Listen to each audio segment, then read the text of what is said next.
Yo, what's good? We back at it. We here to do the Sagittarius Ascendant. You know what I mean? We following doing the series in terms of your ascendant signs and balancing out your polarities on each house cusp. And we're just gonna talk about Sagittarius. You know what I mean? Who you guys are. We're using whole sign houses. The reason being is because we don't want any intercepted or duplicated signs in any houses. So this is gonna be able to reach more people. It should still resonate with you even if you're accustomed to using a different system. Such as Placidus, which is a very popular house system, or any other house system. So each sign will be prescribed to a house or assigned to a house. You got Sagittarius on the first house, you got Capricorn on the second, Aquarius on the third, Pisces on the fourth house right here, and Aries is going to be on the fifth house. Taurus is going to be on the sixth house. You got Gemini on the seventh, Cancer on the eighth, Leo on the ninth, Virgo on the 10th, Libra on the 11th house, and then you got Scorpio on the 12th house basically, all right? So let's start it off. You got Sagittarius ascendants, right? Sagittarius is a very expansive and big type of energy. This is coming into the house of self. It's coming into the house of physical appearance. The way you perceive the world basically would be about expanding and growth, self-growth to be exact. You got to think of it like this though. Sagittarius is ruled by Jupiter, and Jupiter is the biggest planet in the solar system. So it is about expansion and growth and big things, right? You could also be prone to gaining weight when you have Sagittarius on the first house, as this is coming to the house of the physical appearance. So that's just something to be mindful of. It's going to make you naturally someone who has a lot of wisdom, who's about basically, it could be preachy as well too, philosophical or religious. You know, you can play in different ways, but that's just something to think about. So being the fact that you're very wise, you're someone who's about learning, because Sagittarius wants to learn. Whether that be through traveling or just studying a lot. You know, being that you're kind of, this is a teacher energy, so being that you're kind of have that teacher energy ingrained within you, in your relationships with this, which is the seventh house, it can show forth for you attracting people who are kind of like the student, like Gemini is like a student type of energy. It's a very youthful energy, so you come off as the guru. In Vedic astrology, they call the planet Jupiter, which rules over Sagittarius, they call it guru, by the way. But you could come off as the guru or the teacher, which is Sagittarius energy. So this is why, again, you attract very curious people, because Gemini is also curious, and it can be youthful people, people who are looking for intellectual knowledge to learn, because Gemini, again, is a very, it wants to know a lot of things, basically. Jack of all trades, right? It can show forth for a lot of communication going on within the area of your relationships. But Gemini, I always say, is not the deepest sign, so it can show a fickleness and it can show change going on within this area, you know, but it could be just a lot of communication going on. If you are communicating a lot in your relationships, and you're kind of overly invested in that and within a lot of people, because Gemini represents a variety, literally, it's the twins, this is showing that you need to get back to kind of self-expansion, right? And then if you're self-expanding too much, then get back to communicating in your relationships, right? And you know, giving forth that knowledge, basically. You got Capricorn in the second house. Capricorn in the second house versus Cancer. So, with Capricorn in the second house, this is your possessions, your assets, your money, your values, what you value, basically. You value your career, your status, your legacy when you got Capricorn in the second house. You could also be a bit more cautious with your finances, as there would have been some type of restriction in this area. So you have to learn to be the responsible and reliable one.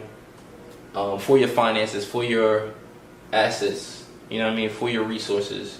So being that you're wanting to be kind of like responsible and reliable in this area, Capricorn is an authoritative type of energy, then this is saying that you need to go towards nurturing or get back to nurturing the people that you're intimate with, whether that be sexual or just people that you're close to, if it's not sexual. This is how you balance out the energies.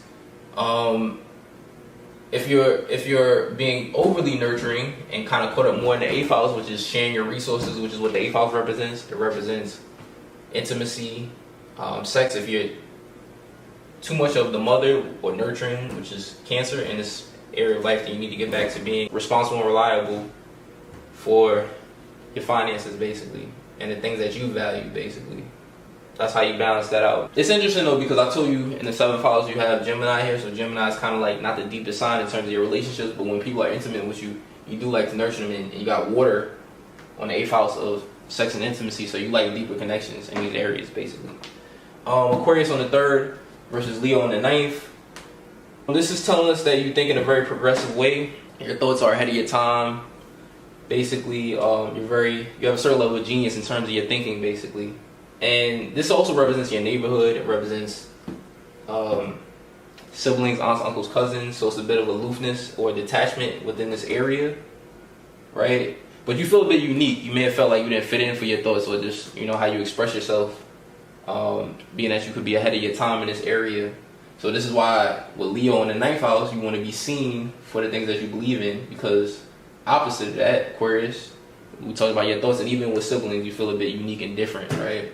You feel like the oddball out, you know what I mean? But you're progressive in this area. Now, if you're overly wanting to be seen for the things that you believe in, which is Leo in the 9th house, Leo's the king, it's about shining, attention, then you need to get back to kind of just like detaching and kind of like progressing in this area, which is amongst these same people that you may feel a bit aloof from, basically. What you talked about is, siblings, cousins, things of that nature. That's how you kind of balance out the energies. Pisces on the 4th versus Virgo on the 10th. So you got Pisces on the 4th. Your inner nature is kind of sensitive.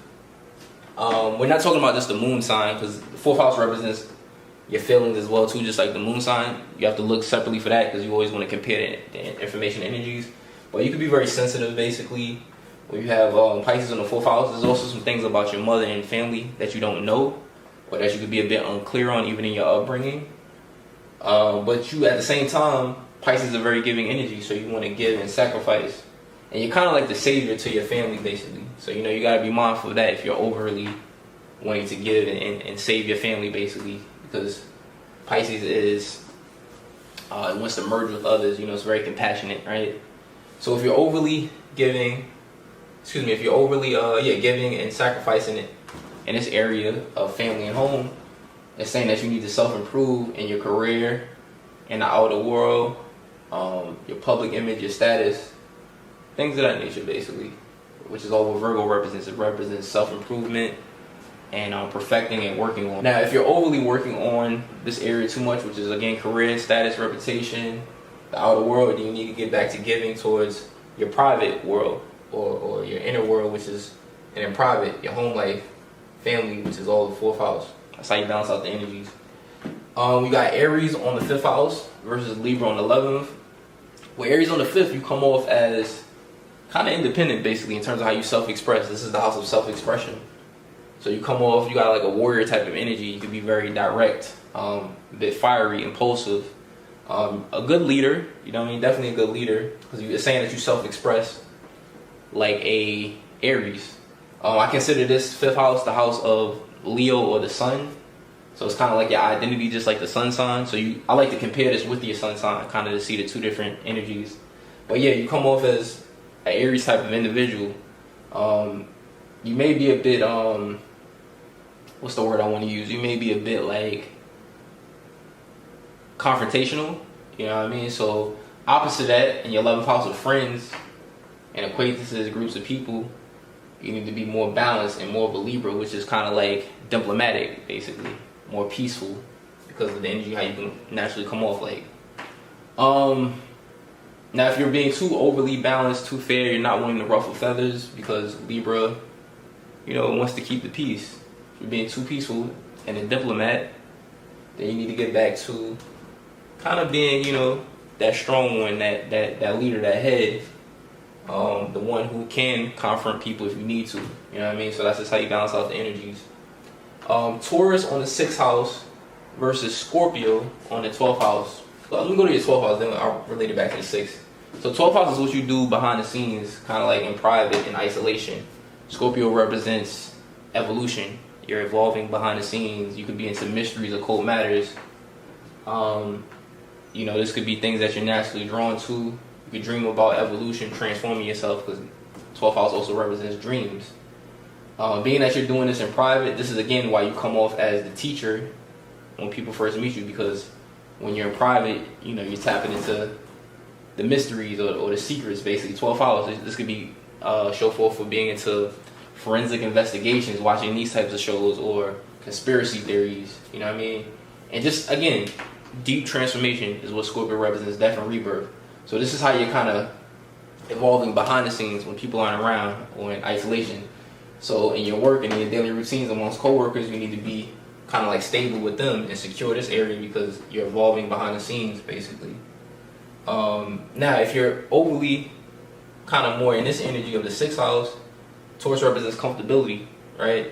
So if you're too comfortable in your work life, as you do want to be stable in your work, right? But if you're too comfortable and stable in this area and also amongst coworkers, then you need to get back to, again, evolving behind the scenes. That's pretty much it. This is the Sagittarius Ascendant. I appreciate y'all for tuning in, and I hope y'all get something from it. So yeah, holla at your boy. We got more videos coming soon. All right, y'all. Peace.